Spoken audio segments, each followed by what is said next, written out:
Declassified U.S. government documents and witness testimony from former or retired U.S. military personnel confirm beyond any doubt the reality of ongoing UFO incursions at nuclear weapons sites. When I say UFO, the witnesses have described these craft as disc-shaped or cylindrical-shaped or spherical. These objects are capable of both hovering and high-velocity flight, usually completely silently. Over the past 37 years, I have personally located and interviewed more than 120 of these former or retired military personnel, all of whom report UFO incidents at one or more of the following locations: nuclear missile sites, nuclear weapons storage areas, and nuclear weapons test sites in Nevada and the Pacific during the era of atomic atmospheric testing. I believe, these gentlemen believe, that this planet is being visited by beings from another world who, for whatever reason, have taken an interest in the nuclear arms race which began at the end of World War II. Regarding the missile shutdown incidents, my opinion, their opinion, is that whoever are aboard these craft are sending a signal to both Washington and Moscow, among others, that we are playing with fire, that the possession and threatened use of nuclear weapons potentially threatens the human race and the integrity of the planetary environment. Good afternoon. My name is Robert Salas. In 1967, I was a first lieutenant stationed at Malmstrom Air Force Base, Montana. I was a missile launch officer, and on March 24th, 1967, I was on duty at what we called Oscar Flight. It is a underground capsule hardened site, about 60 feet underground. We had security guards topside. The main guard is called a flight security controller. My commander at the time was Lieutenant Fred Mywald, now retired Colonel Fred Mywald. Sometime in the evening hours on March 24th, I received a call from one of my topside guards, the flight security controller, stating that they had been observing strange lights in the sky, making odd maneuvers, and wanted to report it. I thought it was kind of a strange report, but I took it seriously. You have to understand we were protecting nuclear weapons, and the reports we generally got were very professional. At any rate, I kind of dismissed the call. He called back about 5 minutes later.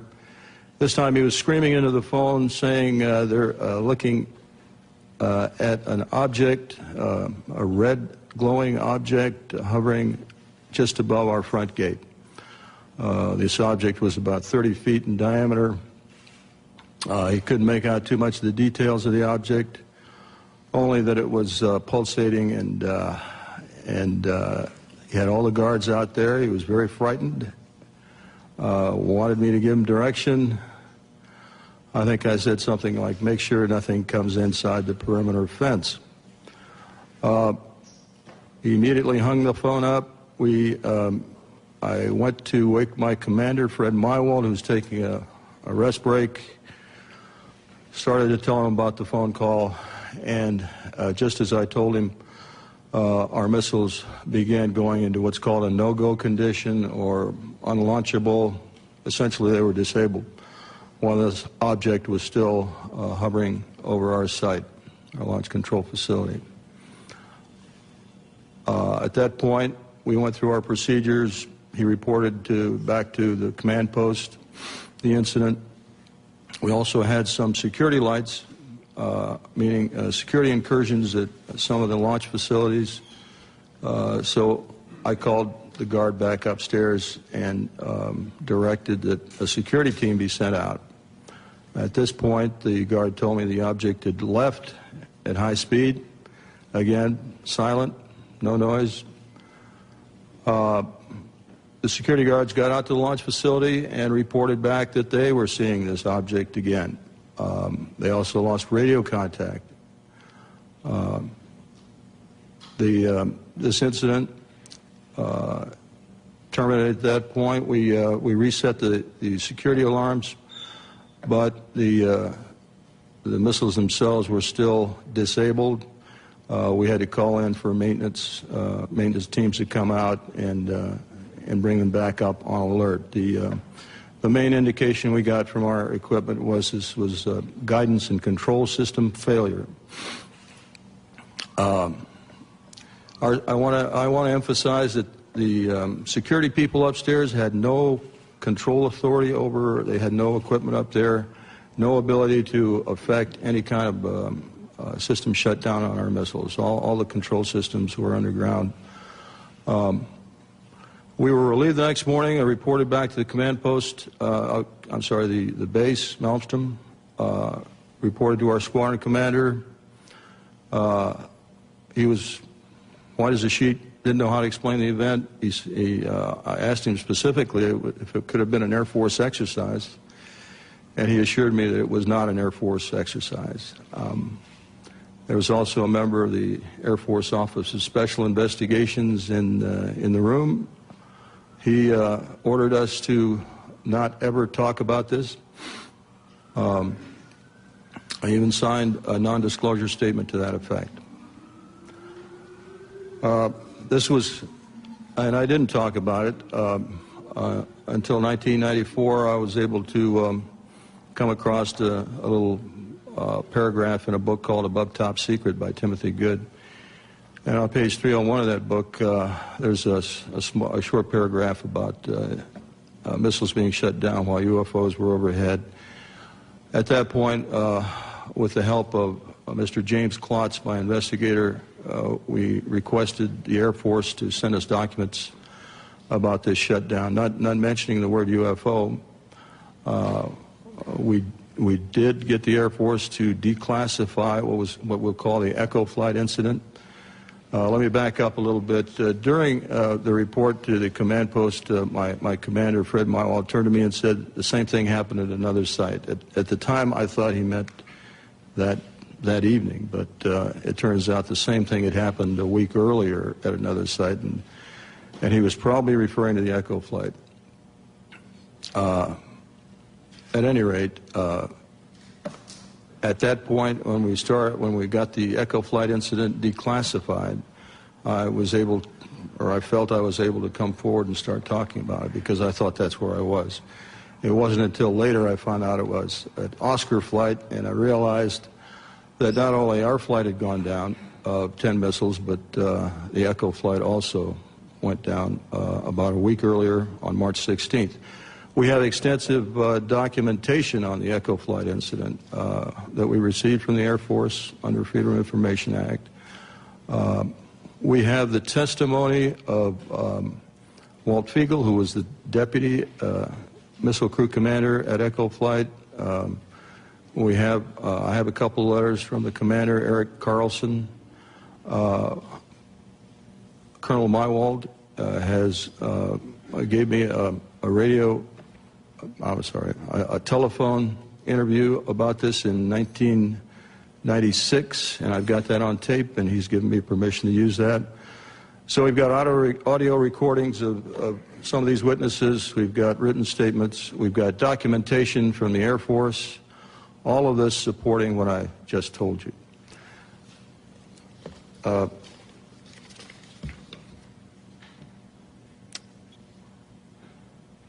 I'll have more to say a little bit later about where I think we should go from here, but right now I'll turn it over to the next speaker.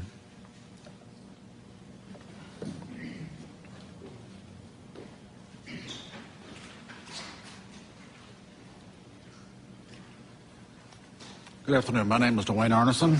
I'm going to give kind of an adjunct testimony to what Bob has already spoken about.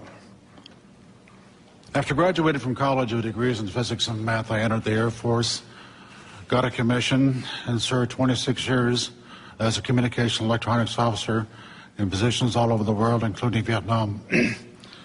My highest clearance held was top secret crypto special compartment information talent keyhole.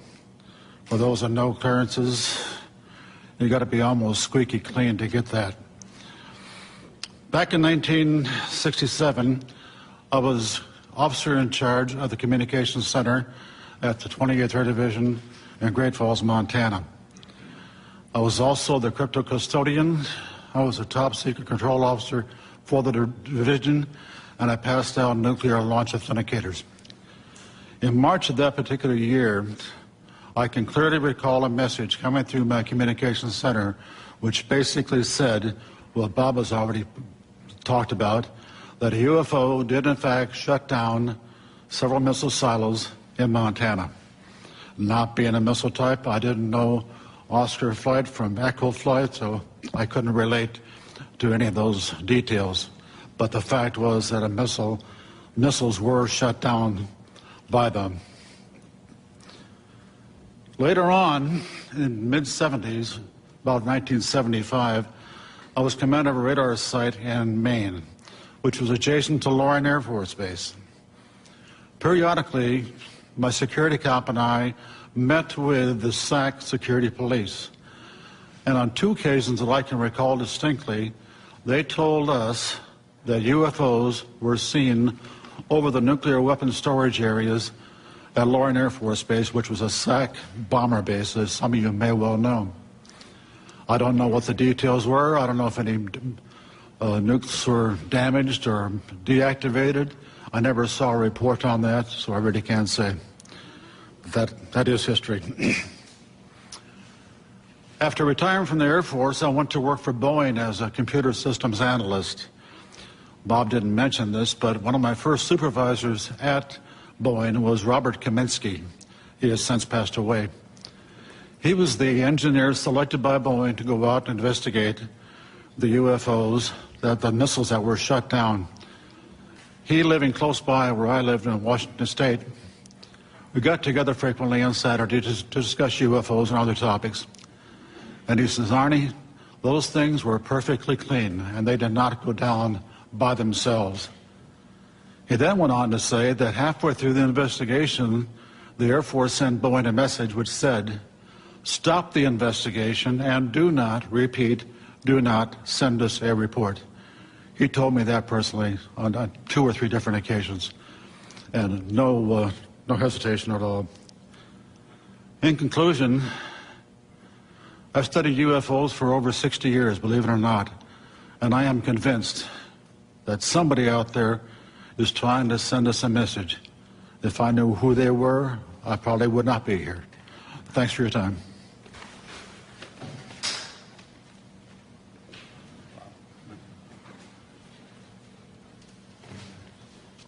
Good afternoon. My name is Robert Jameson. Between January 1965 and October of 1967, I was stationed at Malmstrom Air Force Base as a combat missile targeting team commander. Our main job was to point the missiles in the right direction. Also, we may be dispatched from time to time to a restart. In case any missile goes off alert, we have to restart and verify the targeting data. In March of 1967, I was on alert for dispatch. And that evening, I got a call from Job Control saying, a missile going down in Oscar flight, go out and restart it, which was nothing unusual up to this point. I called my team, then I went down into the hangar.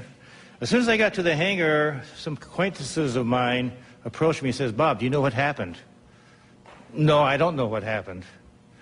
And he says, well, a missile, a UFO, was sighted over Lewistown, Montana, actually over Roy, Montana. Lewistown's the nearest town of any significance. But over the Roy, Montana, which is the center of Oscar flight. And when that UFO, at the same time that UFO was over there, all of Oscar flight went down. Well, that was highly unusual. I went to Job Control to verify it, and yes, they confirmed it.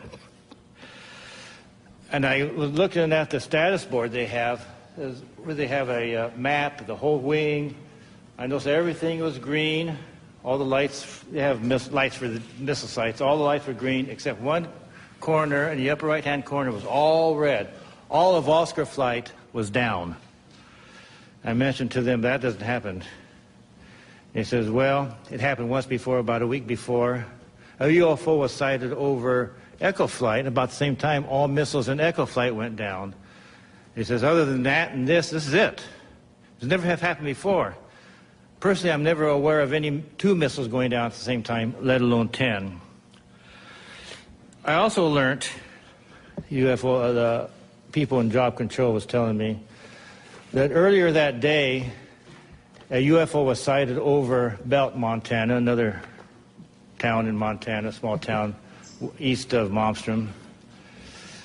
And it went into a canyon. And immediately they notified the Air Force. We sent a team out there to investigate it, and sure enough, there was a UFO apparently at the bottom of that canyon. Job control told me, go over to the emergency command post they have set up in the colonel's briefing room. I had access to that location. I went over there. The room was too crowded to really gain anything. I did hear radio contacts with a team out on the field mentioning lights at the bottom and everything, but I couldn't get too close enough to really find out what was going to happen. I left the room and started wandering around getting my team ready. Went into debriefing. We always go, before a job, we go to a debriefing. There's where they give us information such as road conditions and weather conditions, things we might expect out in the field. So I went over there, and they went through the normal debriefing, and then they said to me, now I want you to go to another table at the other end of the briefing room for a special briefing. I went over there, and another NCO approached me. I knew him because he sometimes was our debriefer or briefer. And he says, look, we have a problem. We have UFOs in the area. They've been messing with our missile sites. There are certain procedures we want you to do if you should see one out in the field. And he proceeded to tell me what to do. If we're out on the road, we see a UFO, we do not go to the launcher, but instead to the nearest launch control facility. Also, we call job control and let them know what we're doing.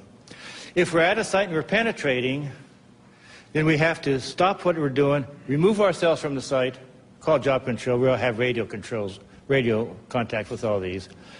Call the job control and wait for further instructions. Now, if we're at the site and we're doing our work, I have to take myself, my team, and the targeting tapes, go into the launcher, close the personnel hatch. Now, all the teams, before you go out into the field, will take with us an armed guard. That's just normal. We have to leave the one guard, armed guard, on top, all by himself, and he's supposed to report to job control or the launch control facility or what he was seeing. And I says, okay, but then he says, one other thing, don't leave yet. We're going to hold everybody back until we're sure that all the activity out in the field has ceased, at least for the time being. So I waited around about an hour and a half. He was all ready to go. Then they contacted me and says, okay, you can go now. So I went with my team. We went out to the field.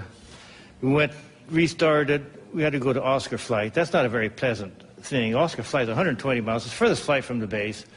And in Air Force trucks, that's not the most comfortable ride. But nevertheless, we went out to Oscar Flight, and we restarted, I think it's either 3 or 4 missiles. This is where Bob was at the time.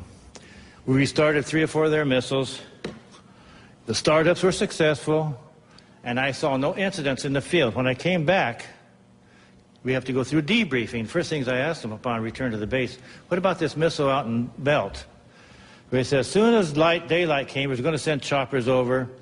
It was nighttime when they first saw it, and no one's going to have them scale down the mountain at nighttime. So they were going to send some choppers down and scale the mountain, scale the canyon daylight time. But as soon as daylight time came up, this thing shot up right through everything and just disappeared, more or less. So that was that. Now, also, about a week later, I also heard that a UFO was sighted over India Flight, and there was a partial shutdown. I think 4 or 5 missiles was shut down at India Flight with a UFO overhead, not the whole flight. And I had to go out and restart at least 2 of them. And then the rest of my time at Montana, I was involved in no more further UFO incidents. Nothing else happened. And then I went on elsewhere. Thank you.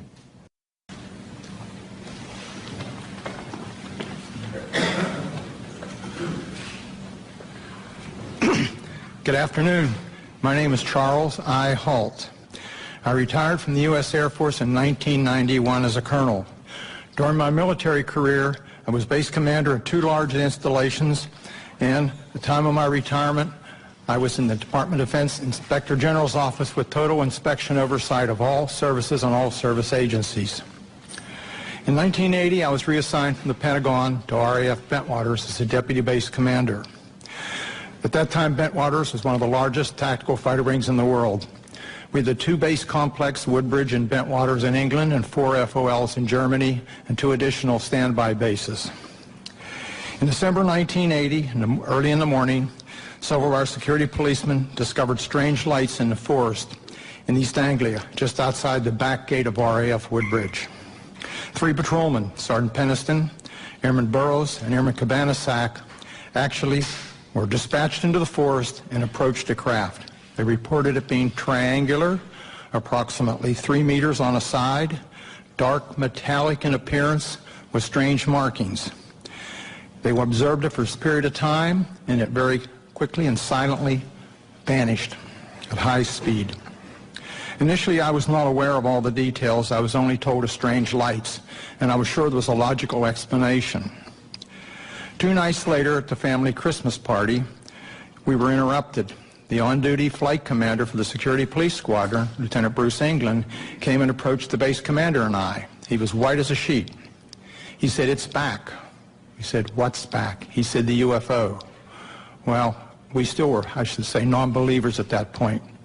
Since my boss had to do the presentations, I was tasked, unfortunately, to investigate. So I went home and changed clothes. I really expected to find a logical explanation. I took several security policemen with me, a disaster preparedness NCO who took an APN-27, a Geiger counter, and a camera.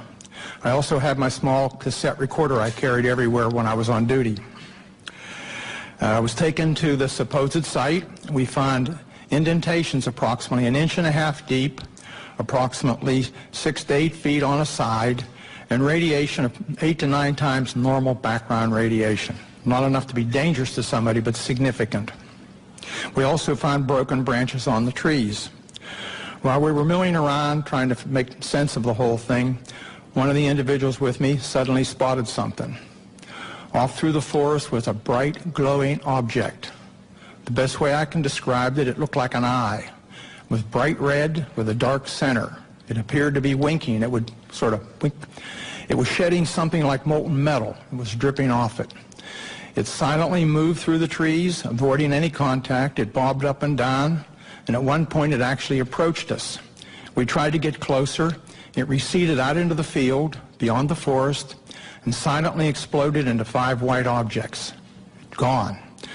So we went out into the field looking for any evidence, because something had apparently been falling off it, and we found nothing. But while we were searching around in the field, one of the people with me noticed some objects in the sky to the north. There were 3 or 4 objects in the north, brightly colored, changing from elliptical to round, and moving at very high speed and sharp angular movements as though they were doing a grid search. While we were watching them, somebody else noticed to the south there were 2 objects just sort of hovering in the sky. One object approached us at very high speed, best guess is 3,000 to 5,000 feet, somewhere in that neighborhood, stopped directly overhead and sent down a concentrated beam at our feet. It was about 1 foot in diameter. The best way I can equate it is sort of a laser beam. We stood there in awe. Was this a warning? Was this an attempt to communicate? Was this a weapon or just a probe? Just as suddenly as it appeared, click, it disappeared. We stood there, really concerned. About that time, we noticed the other object to the south was sending down beams, about a mile and a half away over Woodbridge Base. We had 3 different radios with us, the police radio, the security police radio, and I had the command net.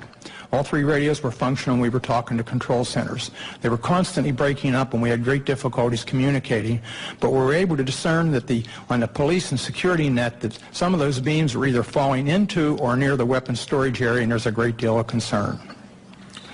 It really bothered me at the time. Every time something of significance happened that night, I kind of clicked on my little tape recorder and recorded it so I'd have a record of it for the next day. Unbeknownst to me, a copy of that was released by one of my co-workers several years later, and hence there was a lot of publicity. My superiors at the time were informed what happened. I briefed my boss. I played the tape for him. He listened intently.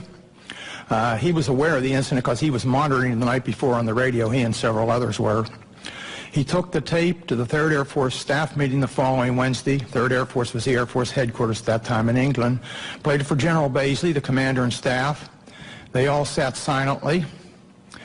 The decision was, it happened off the base, so it's a British affair. In other words, they were loath to get involved.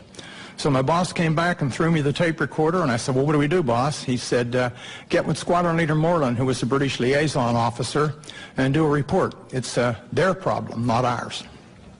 Gosh, here I am kind of caught in the middle, and I'm the junior guy here. Whoa, why did I ever get involved? Well, Squadron Leader Moreland was on vacation in Wales at the time. He came back, and he was quite upset that he was in the middle of the thing, too. So he said, well, write a memo. So I wrote a, I shall call it, cleaned up memo, just kind of unexplained lights, just to kind of tickle their, get them to come out and investigate and look into the thing. Well, I gave it to Moreland, and unbeknownst to me, Moreland sent a copy to his superior at 3rd Air Force. I didn't know that at the time. The copy to MOD was apparently buried in the files. Days turned into weeks, and weeks turned into months, and I almost forgot about the incident, to be honest with you. Gave up. Several years later, one of my co-workers was playing a copy of my tape at cocktail parties and caught somebody's ear. Somebody started asking questions, and he said, oh, Holt wrote a memo.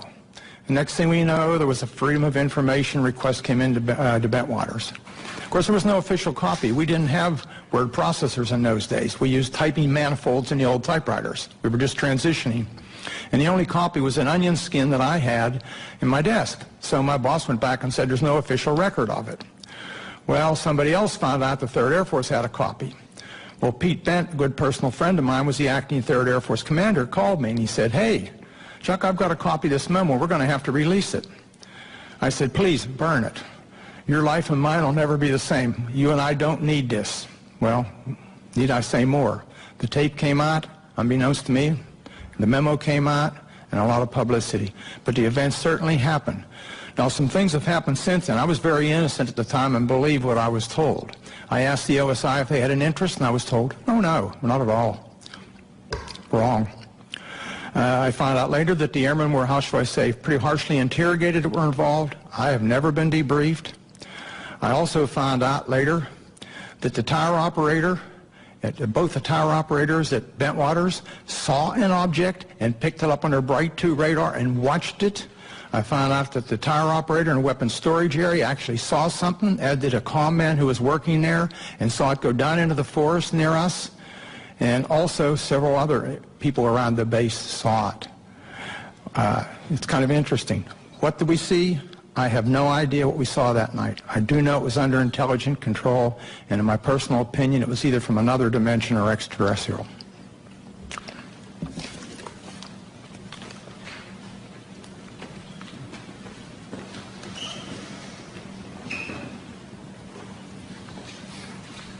Good afternoon. My name is Jerome Nelson. From 1962 to 1965, I was an Atlas F ICBM Deputy Missile Combat Crew Commander, assigned to the 579th Strategic Missile Squadron in Roswell, New Mexico. Sometime during the winter of 1963 through 1964, while I was on alert duty in the Launch Control Center at Atlas Site 9 west of Roswell, my topside security guard called me on the telephone and reported a bright light that is a fully illuminated round object was hovering silently over the missile silo and shining a light down onto it. I could tell that he was serious, and his voice revealed he was very frightened. After perhaps 5 minutes, the object left the vicinity. Even before it left, I called the base command post at Walker Air Force Base and reported the incident. I was concerned the object would somehow sabotage the missile. I was surprised by the response I received, being told that the command post would take the unauthorized excursion under advisement. I was never debriefed by my commander or anyone else, which I found quite puzzling and frustrating. Over the next month or so, this type of incident occurred several more times while I was on duty at Site 9. I would estimate the total number as more than 3, but fewer than 10. On each occasion, I would call the command post, but each time my report was met with the same apparent indifference. During each of these incidents I witnessed, the guard would call the Launch Control Center and report the UFO. Several guards were involved over time and were all obviously frightened by the object hovering over the site. Their voices were actually trembling. Because of my duties in the Launch Control Center, I could not go topside and look at the objects myself. Only decades later I learn that at least one missile facility technician, Bob Kaplan, had been ordered to report to the Office of Special Investigations on base and make a report about the similar incident he had witnessed at Site 9 during the period. At the time, this development was kept from me and my missile commander. I do not know whether anyone else was interviewed by the OSI, but I wasn't. That's my report.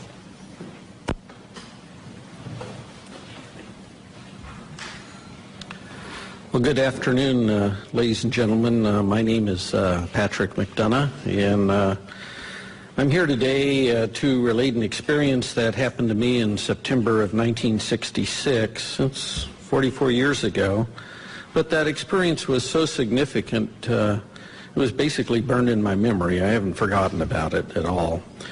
But I am getting older, and I did want to put this experience and relate it on the record. A little background on me: I had enlisted in the Air Force in Berkeley, California in first week of November 1962. At the onset of the Cuban Missile Crisis, it was going. I felt patriotic. And up to that time, I had been studying engineering in college. I had 3 years of engineering. And the Air Force, considering my background, trained me to be a geodetic surveyor.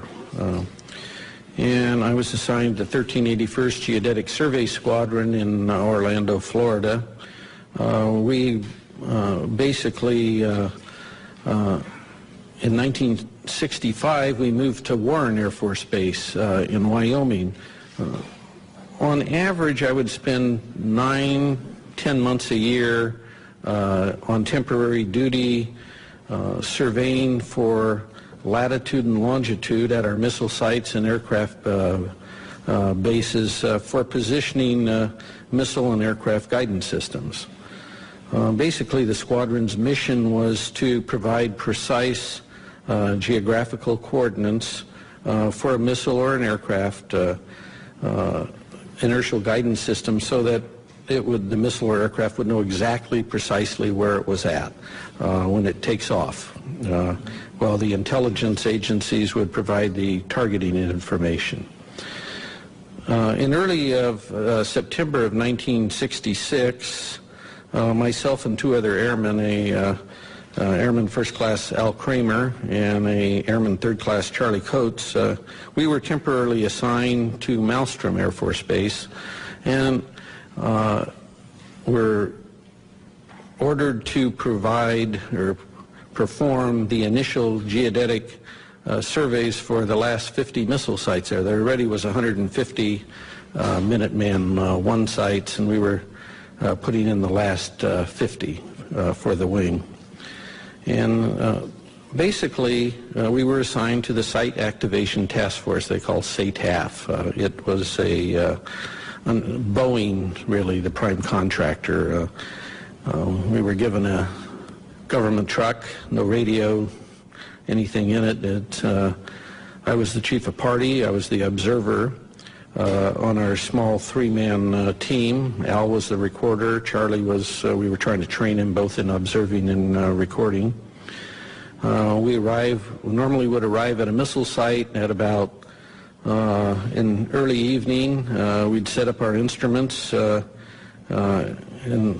basically what I was doing was the star observation to provide precise latitude and longitude. On the night of this incident that happened, we were completing a series of what we call celestial astro-azimuth observations southeast of Conrad. And I was doing the observing, Al was recording, and Charlie was assisting Al with the chronometer on the time hacks as I tipped on Polaris.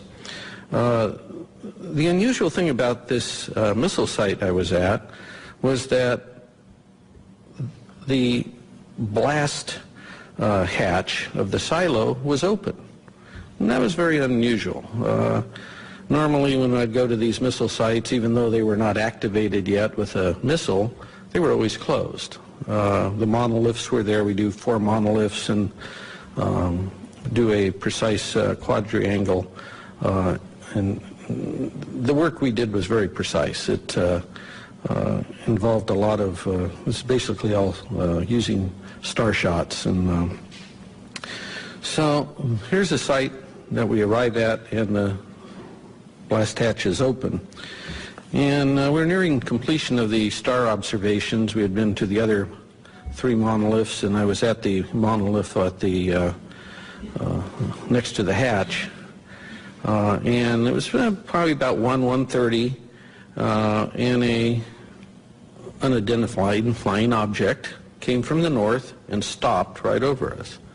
I would say it was probably about altitude of 300 feet or so, maybe a little higher. It's a little hard to tell in the dark.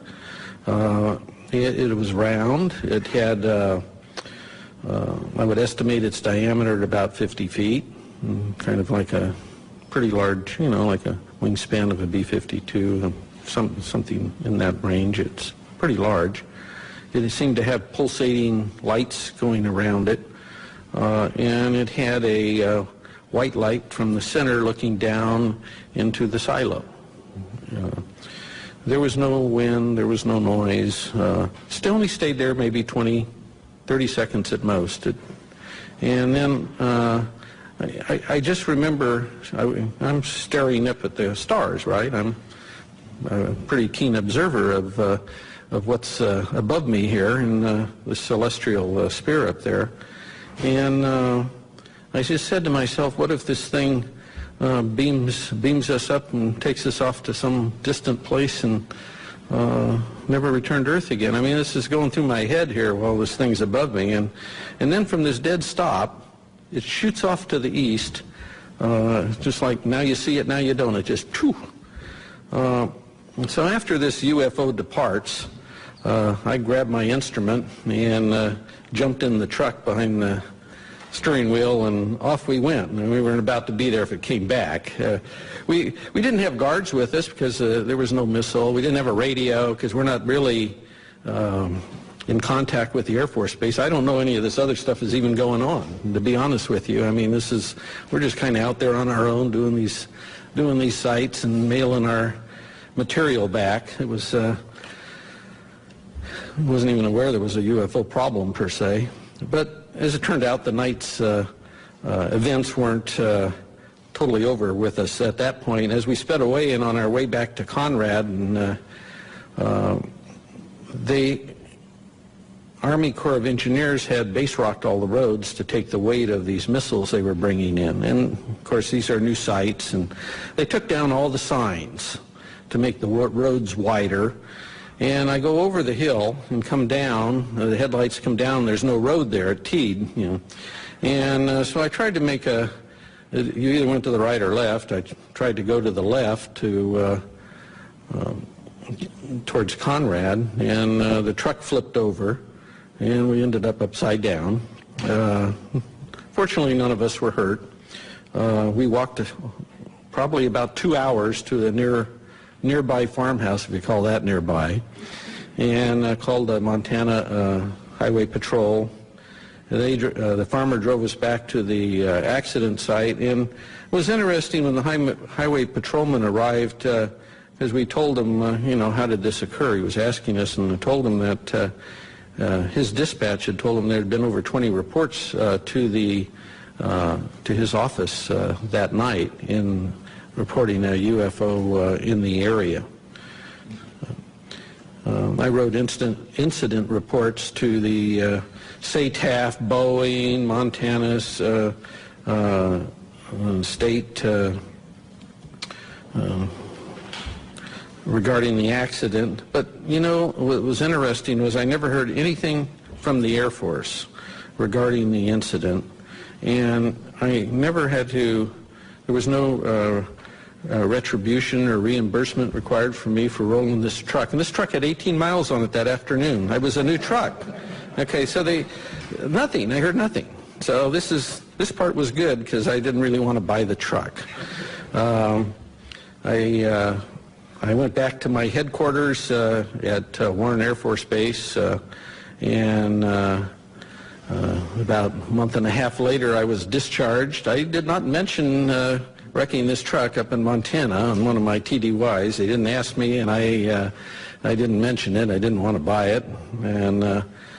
But I must say now, in my 4 years that I had with this Geodetic Survey Squadron, I had worked on the latest missiles and aircraft in the U.S. Air Force inventory. And I worked everywhere on these guidance systems. And I never saw anything in the Air Force inventory that could perform like this UFO did. I don't know what it was, but we sure didn't have any. I never saw anything like it. And I'd like to thank all of you for being here today, and thank the National Press Club. Hopefully someday we'll know in the near future that the government will perhaps release any information they have on UFOs. Thank you very much.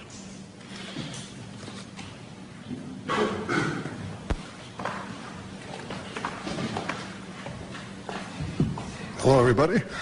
I'm Bruce Fenstermacher. I don't have any exciting stories like rolling a truck with 18 miles on it. From 1974 to 1976, I was a combat crew commander and a captain in the Air Force, stationed at F.E. Warren Air Force Base at the 400th SMS and assigned to Romeo Flight. In the fall of 76, my deputy, who I'll call Sam because he's not given me permission to release his name, we were on alert, trying to stay awake. We were listening to the conversation between the flight security controller of the topside NCO and the strategic alert team, the security alert team, the SATs. That was one way to stay alert, because the SAC duty is moments of terror with hours of boredom. And suddenly we heard the FSC call the SAT team and say, stop the vehicle. Get out of the vehicle and look around. I didn't tell them where to look or anything. And Sam and I looked at each other and then said, what do you see? And he said, oh, I don't see anything. I don't see anything. Holy bleep. I do see a white pulsating light in the sky. It's maybe 7 or 8 miles away. The FSC asked where it was. He said it's to the north. He said it's pretty close to where the launch control facility is.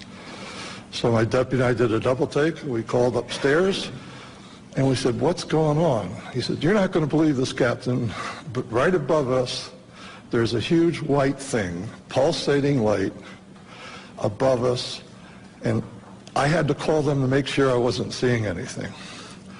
Upon prodding, he told us it was shaped like a fat cigar. I think he said a pregnant cigar. White pulsating light. Between the pulsations, he saw red and blue lights. It was silent, because I prodded him saying, is it some sort of helicopter? He said, no, it's very silent. We're talking to him for several minutes, and he says it's starting to move away along our access road. So we hung up. My deputy and I are saying, what do? We got to report this. He calls down, the FSC calls down shortly and says it's over one of our launch facilities, the missile silos, and it was the closest one along the access road. So I ordered the SAT team to go to that site. And they called in through the FSC, so they had to go back for batteries. And they were a little slow getting out, so I was kind of ordering them, come on, get on, get going. And at the same time, we contacted SAC command post at FE Warren.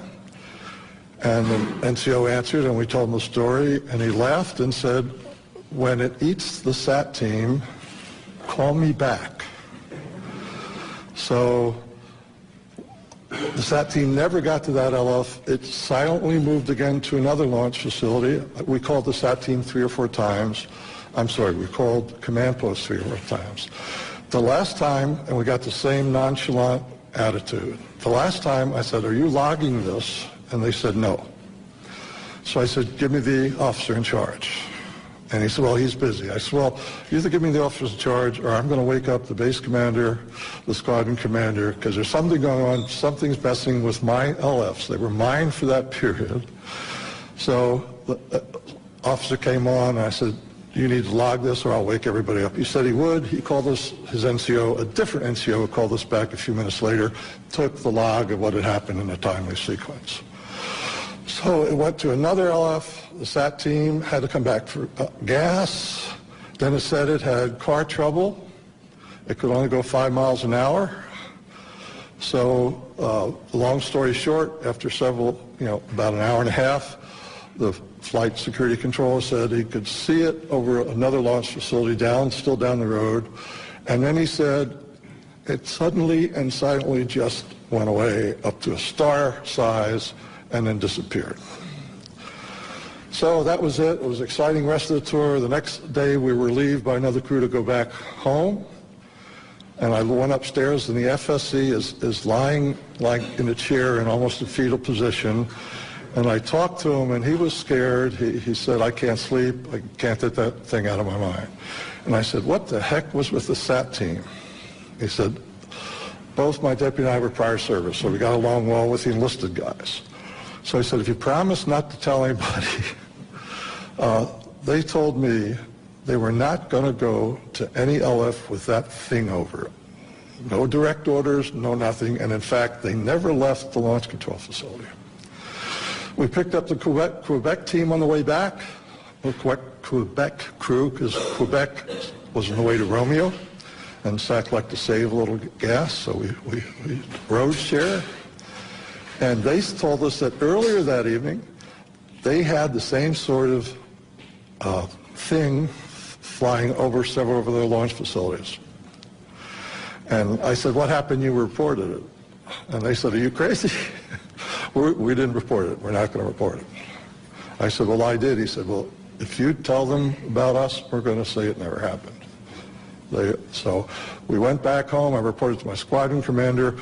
The next few, we always have departure meetings when you go out for alert. The next several departure meetings, we had an unusual visitor. We had an officer in a uniform telling us that you may have heard rumors about this. It didn't happen. It's top secret. And I wanted to stand up and say, which is it?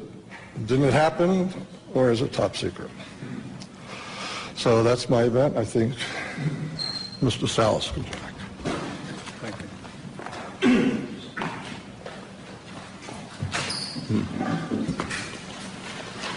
What you have heard here today is evidence of a phenomenon. It sounds fantastic, and it is fantastic. We presented this evidence in the public interest of open government. Our signatures on affidavits in the press kit that you have attest to the truth of our statements. Our evidence is now public domain.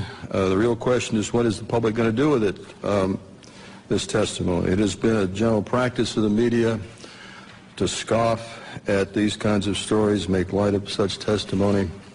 We can only ask that you take the time to give some serious consideration not only to our statements, but to the statements of other witnesses out there who have similar incidents. There is also documentary evidence that helps support what we have said. We hope you will take the time to at least take a look at those, research this a little bit, And if you do, I think you'll come to the same conclusions that we have. That is that the UFO phenomenon is real, not imaginary. There's current excessive secrecy in our government surrounding this phenomenon. Unknown aerial objects have in fact been observed over many of our nuclear weapons bases and other nuclear facilities, and in some cases the appearance of these objects coincided with compromising the operational readiness of our nuclear weapons.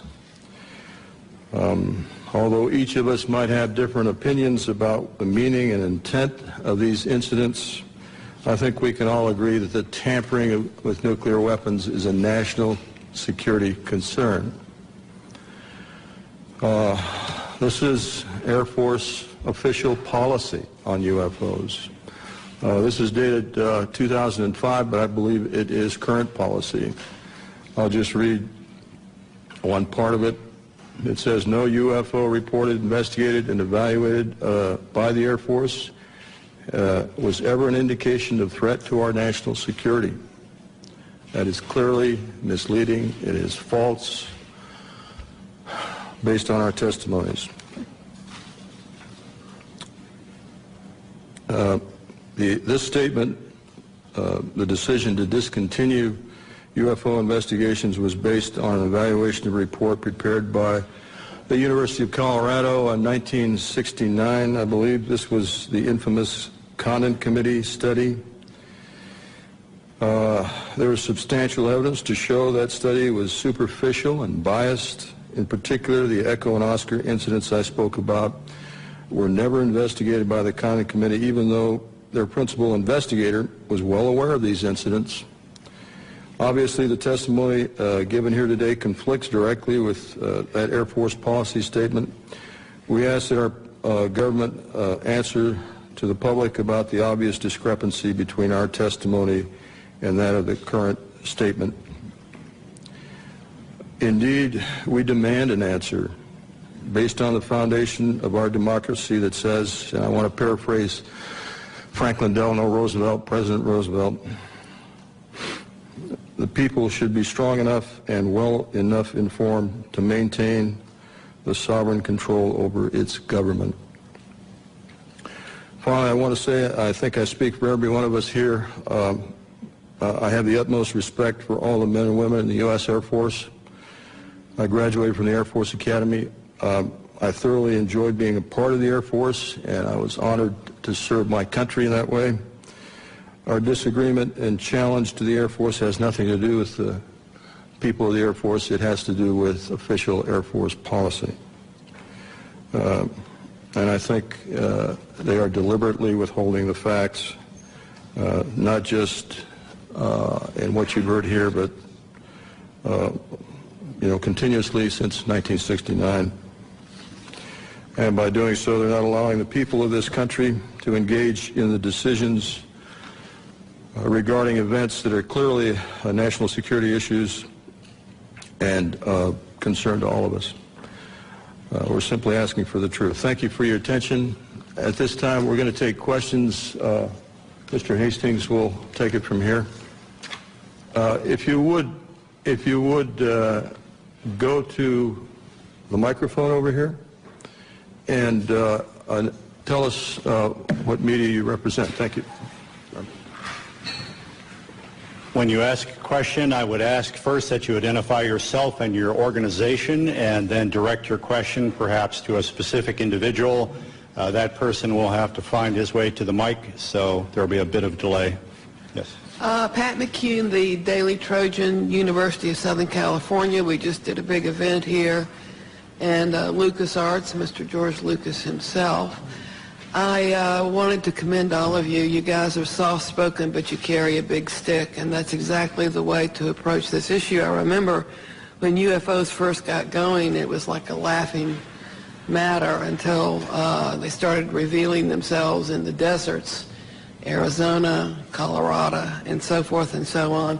I'm standing up here not only because if I'm a resource to anybody, if LucasArts is, please let me know, and I'm glad to do whatever I can to help you. As well, I wanted to point out that my friend Charles Stone back here is something of a real authority on UFOs. He does quite extensive work on websites and all, and is a real authority if you need some questions answered. That's it. Hello, Jeff Schogel with Stars and Stripes. Two quick questions. Mr. Hastings, you had mentioned that this is an ongoing phenomenon. Is there an incident later than 1980 that you are aware of? And then also, are there any testimonies here today that are new that have not yet been documented or been in the public domain? This is a cross-section of the witnesses who've come forward.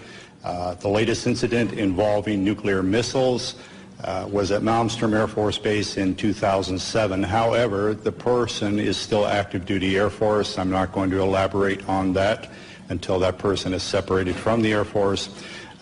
Another incident occurred at the Nellis Air Force Base, Nevada, Area 2 weapons storage area. A series of incidents, the latest being in April of 2003, in which there were unidentified aerial objects maneuvering near the weapons bunkers at that facility.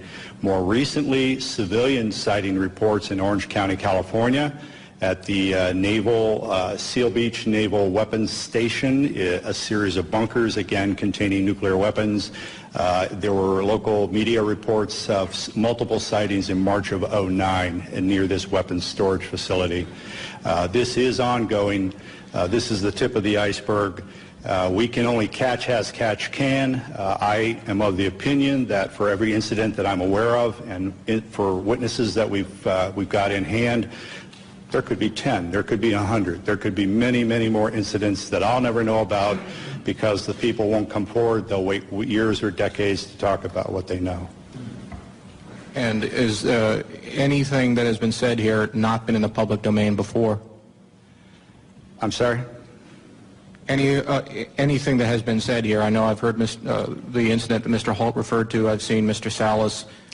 Is there anything here? The other people that you've heard here today, I reckon you have not heard about. The testimony of the majority of these people have not hit the national airwaves, so to speak, or the national media. There have been websites, I've written articles and so on, but the majority of these witnesses have not received national or international exposure. I think if we could maybe limit one question per person so we can get everybody accommodated. Yes. Gentlemen, Stephen Smith, KSHE Radio, St. Louis. I commend you all for being here. What an incredible panel. And Robert, you and I have always spoken over the phone. I'm still editing the book. I was at Naval Headquarters in Communications during the Carter administration. And I can affirm what you're all saying. This phenomena is incredibly real. And one day, a gentleman came into our comm station, came up to me, I had never seen him before in my life, and said, "Do you know that we have aliens on ice?" And I was just taken back and speechless. I didn't pursue with any questioning. And he turned around and walked away and walked out. I have been a contactee twice in my life, both times in Santa Monica, California, one in 1986, one in 1997. Incredible experiences that I won't go into detail right now. But I just want to say, bravo, gentlemen. Thank you. Spencer Ackerman with Wired. Mr. Hastings, could you elaborate on why you've speculated that the unidentified flying objects that all of you have described possessed the agenda of trying to tell us to turn away from our path of use of nuclear weapons? Are there other potential explanations that you've considered and found less plausible? Is there a possible offensive threat to the world from these UFOs? As I said in my introductory remarks, that's speculative on my part. However, given the available evidence, that is a plausible scenario. We can clearly say, based on radar data, which are empirical, not anecdotal, that these objects have been tracked since the early 1950s, if not earlier, traveling up to 7,000 miles per hour, making right-angle turns at high rates of speed, instantaneously hovering, reversing course. If we or the Russians or any country on earth had those kinds of craft in the early 50s, why have we spent the last several decades developing fixed-wing aircraft of far inferior abilities? These are clearly, in my view, a technology from somewhere else piloted by beings from obviously another world or another dimension. Moreover, the fact that missiles have been tampered with here and in the former Soviet Union, and on one occasion in each country about which I am aware actually activated, I think we can rule out that these are the Americans attempting to start World War III or the Russians attempting to start World War III. Again, the technology involved is so superior, and we cannot conceive of a logical scenario whereby either of our countries would attempt to activate nuclear missiles for any reason under the sun. Now, our opinion is that whoever these beings are, they are indeed attempting to send a signal that we are playing with fire, that we are gambling with the human race's future. There are other possible scenarios. I have half-jokingly said from time to time, maybe they're planning to invade Earth and they don't want to inherit a radioactive environment when they do. Now, I don't believe that's what's going on by any means. I don't think humankind is in jeopardy from whoever they are and what their intentions are, except we will have our minds expanded. There will be a paradigm shift. Traditional institutions such as religions, governments, other social institutions may indeed be threatened by what is coming. That is just a logical consequence of what is about to occur. But if indeed this earth is being visited by other races, and if those races are, one or more races, are in fact repeatedly monitoring and sometimes tampering with our nuclear weapons, that secret, in our view, should not be kept from the citizens of this planet any longer. But you don't think there's an offensive element to their contact? I don't think there's any potential hostility, except, again, to closed-minded people. Sure. This is to the question of hostility.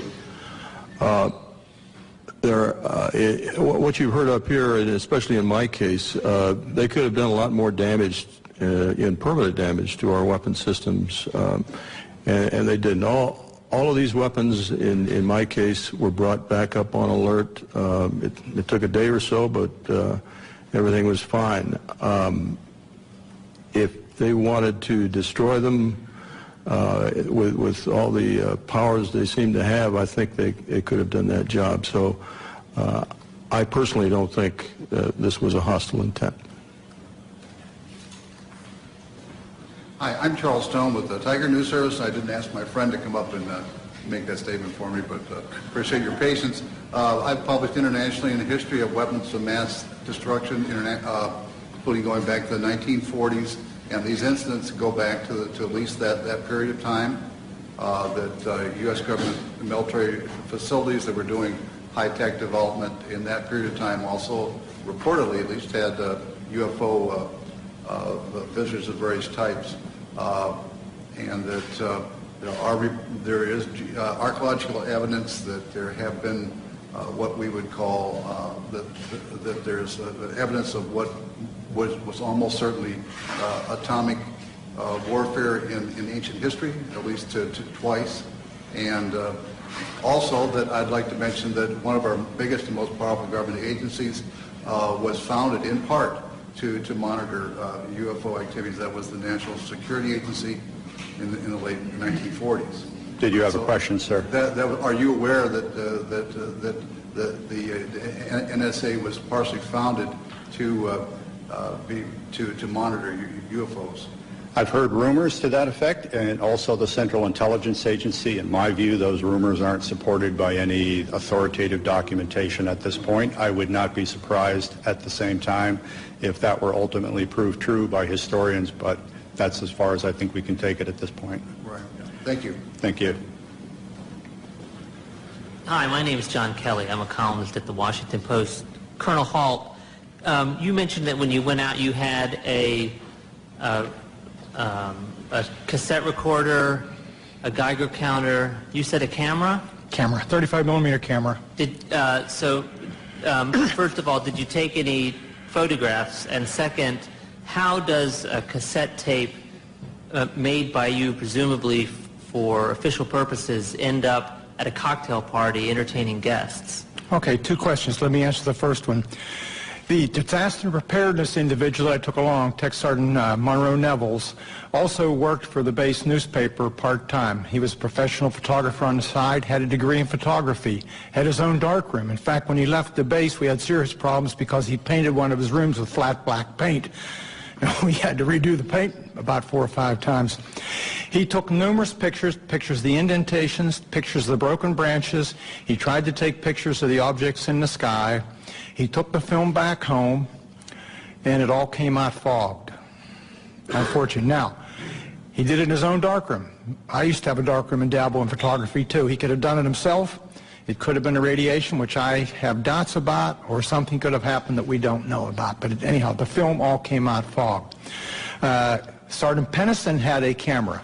It was not uncommon for the security police on the perimeter to carry cameras because the British have a lot of, we call them bird watchers, people that catch tail numbers and follow the history of airplanes and climb over the fence from time to time, not to do any damage or any harm, but curiosity and try and get close. It's part of a game. So we would, if they did that, we would photograph them inside the fence and turn them over to the British police. Sergeant Pennison took his film to the photo lab and turned it in, and they told him it disappeared. I can't answer that. The other question, what was the other question you asked about the... So did you personally have a camera that were taking pictures? I did not. I had the microcassette recorder. We, keep in mind, we were just in the process of transitioning to word processors in those days, still using the typewriter. Our secretaries were very resistant to getting involved in modern technology. And so what I would do, I carried one in my pocket, a little linear, and we had the big linear machine in the office, and when I went around the base, I'd note, you know, the fence is damaged here, this needs to be painted, whatever was going on. And I'd come back and give her the tape, and she'd type it up for the staff meeting the following week. So I just thought, well, I'll take the tape recorder along because I don't want to take notes. It's cold and windy, dark. So I took my tape recorder along. It was a little microcassette one, those little tiny ones. I still have it, by the way. I came back, and after the tape was played at 3rd Air Force, and I played it for Squadron Leader Moreland and several other people, Ted Conrad, my boss, said, make me a copy. So I made him a copy. He put it in the desk drawer, in his desk drawer. He moved on and was replaced. And the gentleman that replaced him thought it was hilarious to play the tape. I didn't know this at the time at cocktail parties. So he was playing a copy. A copy of that copy somehow or other got to a gentleman by the name of Harry Harris, a British barrister or a lawyer. Harry was an amateur ufologist. He and a guy by the name of Mike Sachs. I traced this down years later. And a couple of ladies named Brenda Butler, Dot Street, and Jenny Randalls, who were writing a book at that time, all got involved, and my tape got out into the public domain, a copy of my tape.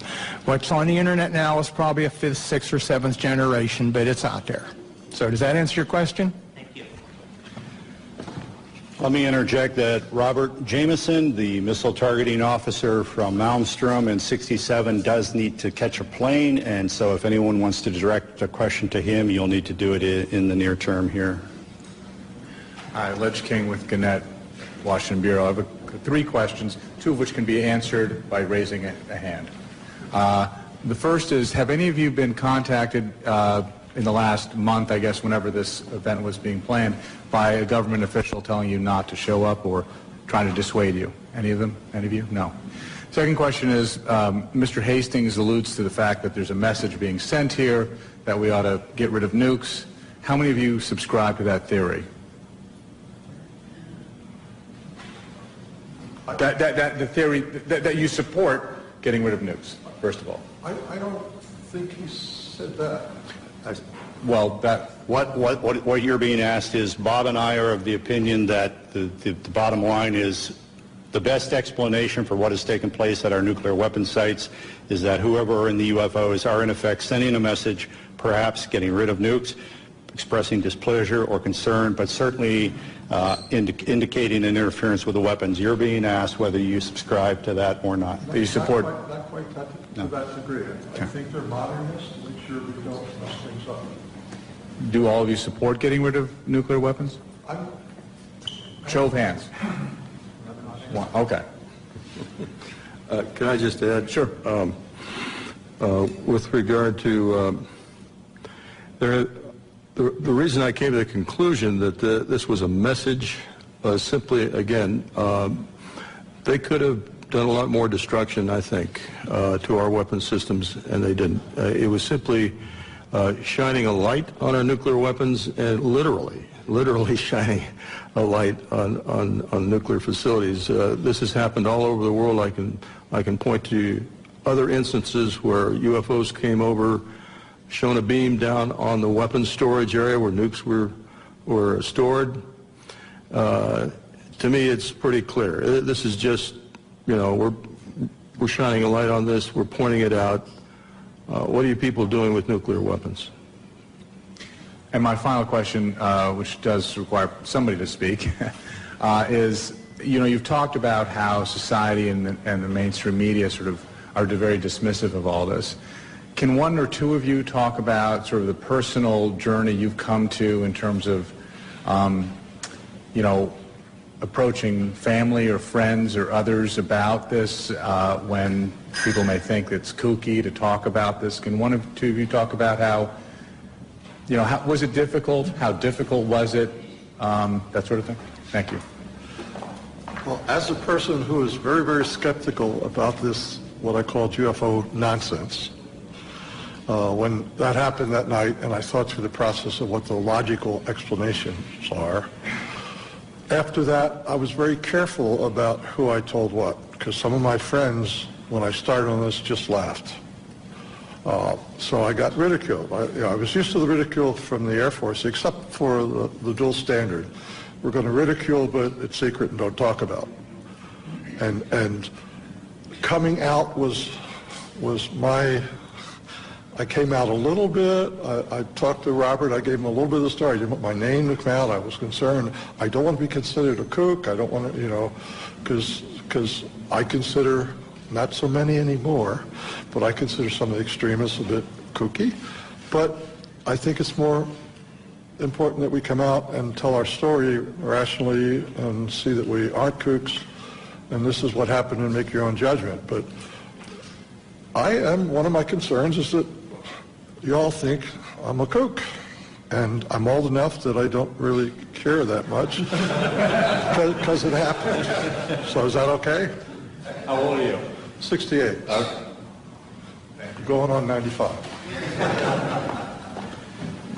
I would briefly add to that I made a decision decades ago that no matter who laughed at me or threw things at me, I would speak what I knew to be the facts. The world is filled with self-appointed UFO experts, persons who have all the answers, even though they've studied none of the facts. The scientific community is chock full of those folks. Journalism, frankly, is chock full of those folks.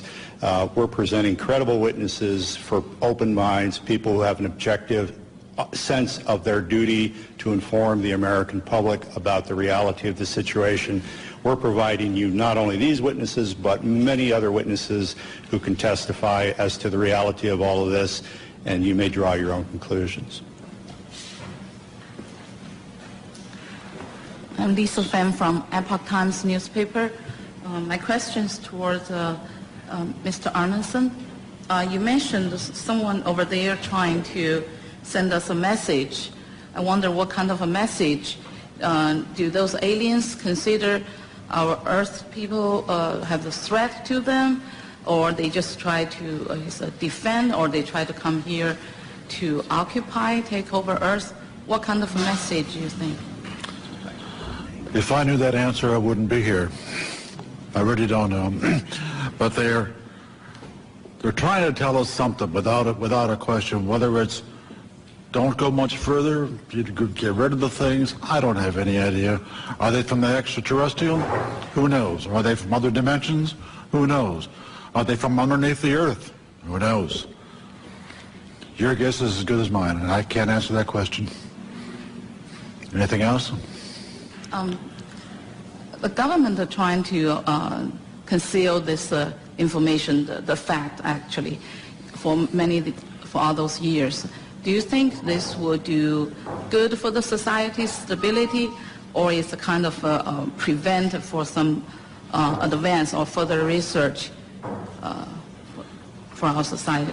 Oh, that's a big one.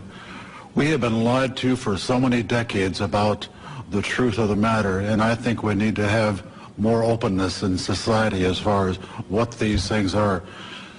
Recently, in the last year or two, the Catholic Church has said publicly, you know, hey, it's okay. ETs can exist.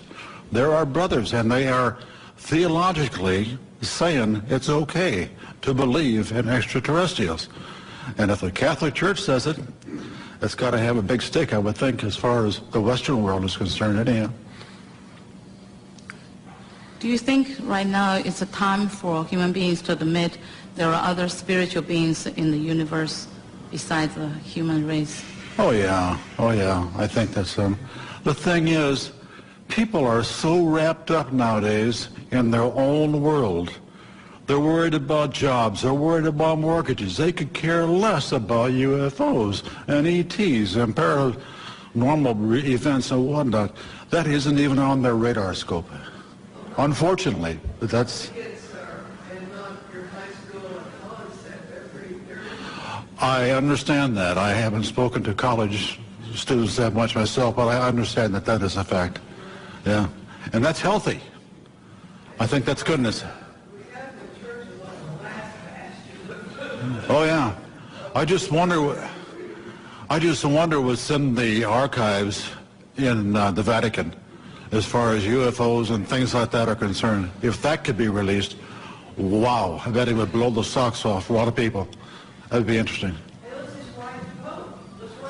Okay. Let me.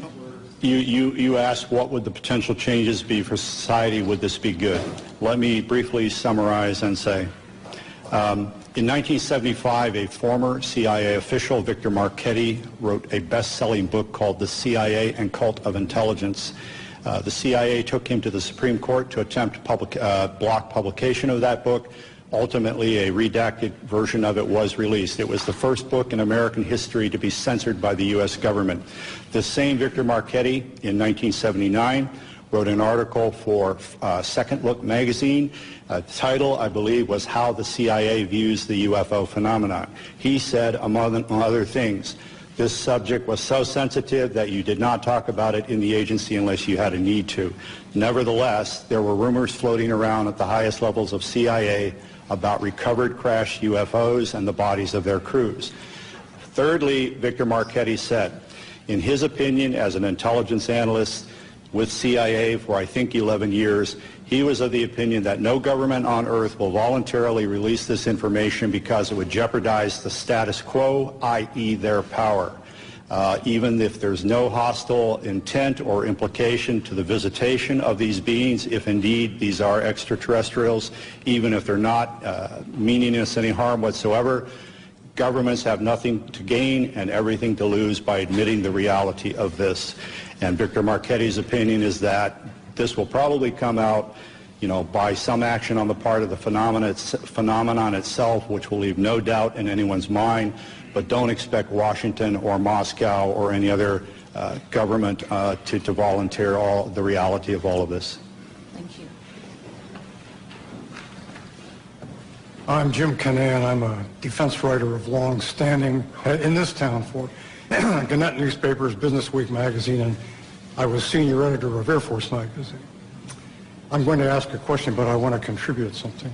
When I was on Air Force magazine, I was told by an Air Force colonel of long acquaintance that this was real and that we were actually dealing with the aliens. I never had the guts to write. He said, you won't have the guts to write this. I said, no, because I have to confirm it. And if you can't tell me how to confirm it, he did give me a couple names, but it didn't pan out. I was like all the rest of the press, I didn't have, if I couldn't confirm it, I wouldn't write it.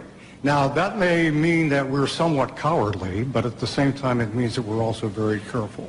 I do sympathize with the members of the press who do not write about this, even though I myself am convinced of it by now, because I was one of them once. But now, I have a question contemporary.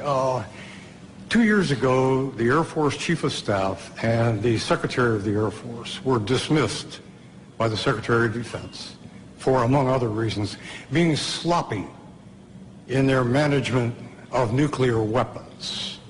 We transported an armed one somewhere, we sent components overseas and so forth. This shook up the Air Force. I want to ask you gentlemen in the aggregate or individually, do you think that this evidence of malfeasance ranks up there with not telling the public about alien or UFO intrusion at nuclear sites? Is there an equation there?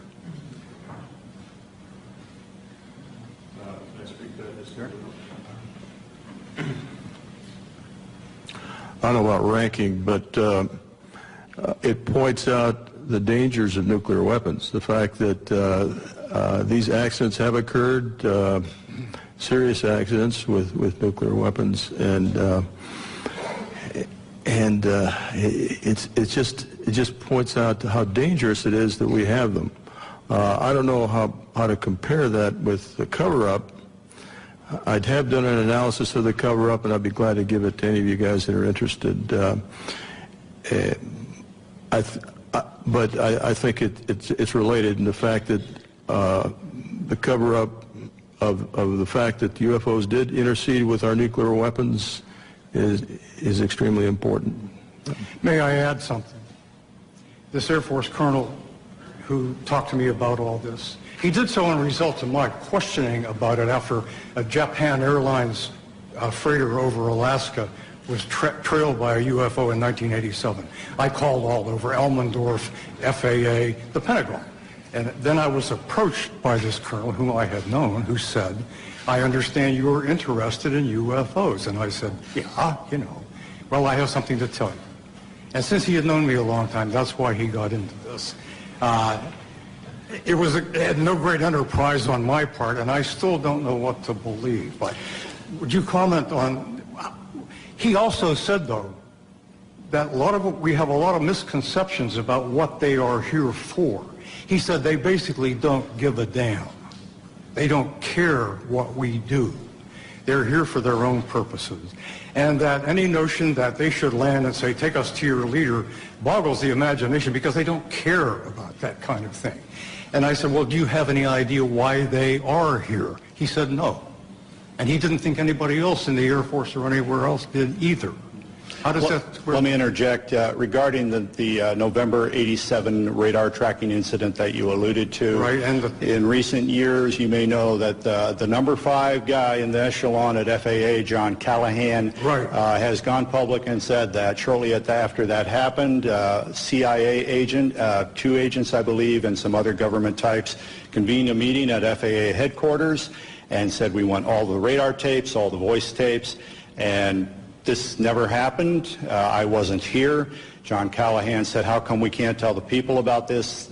According to this FAA administrator, the CIA agent said the people would panic, the public would panic. John Callahan, to his immense credit, kept some of the data down in his office. The CIA agent said, give me all of this. He gave him everything that was on the table, didn't tell him about what was downstairs. And when he left the agency, John Callahan released that to the public. So CIA is still quite involved in all of this. Leslie Kane's great book includes that again. I think regarding... well, to follow up on the other part of your question about, what are they up to, why are they here, and so on. No one knows. Maybe the people at the CIA and the Pentagon and the Kremlin don't even know. However, these very simplistic scenarios of if they're real and they're here, why don't they land on the White House lawn? Well, if they're anthropologists and this is a classroom experiment, you don't interject yourself into the experiment you observe. Or an alternate scenario, if this backwards planet is on the verge of a nuclear holocaust, maybe on a limited basis you intervene in a way that the Pentagon knows what's going on, the Kremlin knows what's going on, except for troublemakers like us, the public at large in neither country does not know what's going on. So in effect, you send a signal, in my opinion, to governments about nuclear weapons without alarming the general populace. The late Dr. J. Allen Hynek, who was a UFO skeptic, he worked for Project Blue Book. For so many years, he eventually believed, I've been wrong, science has been wrong, these are real, and we should check into it. When asked why, the aliens, if that's who they are, do not visit us. He said, you know, a zoo is a nice place to visit, but you don't communicate with the lizards. So, you know, there's any number of plausible scenarios to explain why we have not had open contact. I am of the opinion that whoever they are have enough sense to know that if they interject themselves into our reality in one fell swoop, there could be very dire repercussions. Whereas, on the other hand, if they engage in an on-again, off-again cat-and-mouse behavior that allows a slow psychological conditioning of humankind to the reality and the presence of themselves, then when open contact, if that indeed is in the cards, occurs, there will be far less trauma. Thank you. I wasn't meaning to contest your point of view, by the way, merely pointing out what I had heard. It's all right. Michael Rank from Lancaster County. Al and I came down this afternoon, and we were talking about the fact that we are now able to combine human and non-human genetic materials by our medical sciences. And I don't know whether any of you have had a chance to read Professor Jacobs' book, The Threat. He's a tenured professor at Temple University, and he has been doing regression therapy with abductees for years, and he has quite a body of knowledge there. One